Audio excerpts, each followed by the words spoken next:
شروع اللہ کا نام لے کر جو بڑا مہربان اور نہایت رحم کرنے والا ہے۔ پیارے لوگوں، آج میں آپ کو ایک چرواہے کا بسم اللہ اور اللہ پر یقین کا ایمان کو تازہ کر دینے والا ایک بہت ہی سبق آموز کہانی سنانے والا ہوں۔ تو ہوتا کچھ یوں ہے، کسی علاقے میں قحط سالی تھی اور جانور سب کچھ کھا کر فارغ ہو گئے تھے، مزید کچھ کھانے کو رہا ہی نہ تھا۔ مویشی مالکان بے حد پریشان تھے۔ اس دوران ایک مسجد کے مولوی نے جمعے کے خطبے میں نہایت یقین کے ساتھ یہ بات بتائی کہ اللہ کا نام لے کر یعنی بسم اللہ پڑھ کر دریا کو حکم دیا جائے تو وہ بھی نافرمانی نہیں کرتا۔ یہ چرواہے کا شاید پہلا جمعہ تھا۔ یہ بات اس کے دل میں اتر گئی، یقین کا درجہ پا گئی۔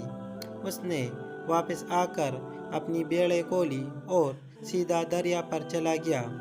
اونچی آواز سے بسم اللہ الرحمن الرحیم پڑھا اور دریا کو کہا کہ وہ اپنی بیڑے چرانے جا رہا ہے، اپنے اوپر سے گزرنے دے۔ یہ کہہ کر اس نے اپنی بیڑوں کو ہانکا اور دریا پر چلتا ہوا دریا پار کر گیا۔ علاقہ گھاس سے بھرا پڑا ہوا تھا، درختوں کے پتے بھی۔ اب تو یہ اس کا معمول بن گیا کہ وہ بیڑے چھوڑ کر واپس آ جاتا اور شام کو جا کر بیڑے واپس لے آتا۔ اس کی بیڑوں کا وزن بہت بڑھ گیا۔ لوگ چونک گئے اور اس سے پوچھا کہ وہ اپنی بیڑوں کو کہاں کھلاتا ہے۔ وہ سیدھا سادہ اور صاف دل نوجوان تھا۔ اس نے صاف صاف بات بتا دی کہ میں دریا پار کر کے اپنے بیڑے چرانے لے جاتا ہوں۔ بات سب نے سنی مگر کسی نے یقین نہیں کیا، کیونکہ یہ ناقابل یقین بات تھی۔ مگر بات ہوتے ہوتے مولوی صاحب کے پاس پہنچ گئی۔ مولوی صاحب نے اس چرواہے کو بلایا اور سارا ماجرا پوچھا۔ اس چرواہے نے مولوی صاحب کو ہی حوالہ بتا دیا کہ مولوی صاحب، میں تو آپ کا شکریہ ادا کرنے والا تھا کہ آپ نے جمعے کے خطبے میں جو نسخہ بتایا تھا کہ بسم اللہ کہہ کر دریا کو بھی حکم دو تو وہ بھی انکار نہیں کرتا۔ مولوی صاحب حیرت سے اس کے چہرے کو دیکھتے رہے۔ مولوی صاحب نے کہا، اے چرواہے، ایسی باتیں تو ہم ہر جمعے کے خطبے میں کرتے ہیں، فقط ان کا مقصد لوگوں کا ایمان بنانا ہوتا ہے۔ مگر چرواہا ڈٹا رہا کہ میں تو بس بسم اللہ کہہ کر پانی پر چلتا ہوں اور بیڑوں سمیت دریا پار چلا جاتا ہوں۔ آخر کار مولوی صاحب نے بخود ہی تجربہ کرنے کی ٹانی اور چرواہا بھی آ گیا۔ مجمع زیادہ تھا۔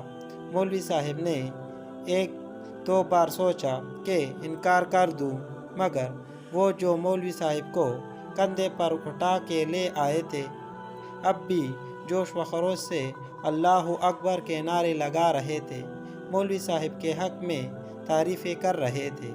آخر کار مولوی صاحب نے ایک رسہ منگوا لیا۔ پہلے اس نے ایک درخت کے ساتھ باندھا اور پھر اپنی کمر کے ساتھ باندھا، پھر ڈرتے ڈرتے بسم اللہ پڑھا اور دریا پر چلنا شروع ہو گئے۔ مگر پہلا پاؤں ہی رکھا تھا کہ پانی میں گر گئے۔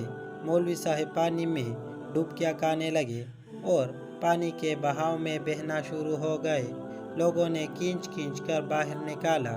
مولوی صاحب کی اس حرکت نے چرواہے کو بہت پریشان کر دیا کہ مولوی صاحب کی بسم اللہ کو یہ کیا ہو گیا ہے، کیونکہ چرواہے کا تو یہ روز کا معمول تھا۔ اس کے اپنے یقین میں کوئی فرق نہ آیا۔ اس نے بسم اللہ کہہ کر بیڑوں کو پانی کی طرف اشارہ کیا اور خود ان کے پیچھے چلتا ہوا دریا پار چھوڑ کر واپس بھی آ گیا۔ لوگ اسے ولی اللہ سمجھ رہے تھے اور اس کے حق میں نعرے لگانے لگے، مگر وہ سب سے بے نیاز سیدھا سادہ انسان تھا۔ وہ مولوی صاحب کے پاس پہنچا اور کہا، مولوی صاحب، میں آپ کی بسم اللہ کی تعریف سے کافی پریشان تھا، مگر پانی پر چلتے ہوئے مجھے آپ کی بسم اللہ کی بیماری کا پتہ چل گیا۔ چرواہے نے درخت سے بندھی رسی کی طرف اشارہ کیا اور کہا کہ مولوی صاحب، یہ ہے آپ کی بسم اللہ کی بیماری۔ آپ کی بسم اللہ کی برکت کو یہ رسہ کھا گیا۔ آپ کو اللہ اور بسم اللہ سے زیادہ اس رسے پر بھروسہ تھا، لہٰذا اللہ نے بھی آپ کو رسی کے حوالے کر دیا۔ مولوی صاحب، آپ بھی کمال کرتے ہو۔ میں نے آپ کے منہ سے سنا اور یقین کر لیا، اور میرے اللہ نے میرے یقین کی لاج رکھ لی، مگر آپ نے اللہ کا کلام سنا مگر یقین نہیں کیا، لہٰذا آپ کو اللہ نے رسوا کر دیا۔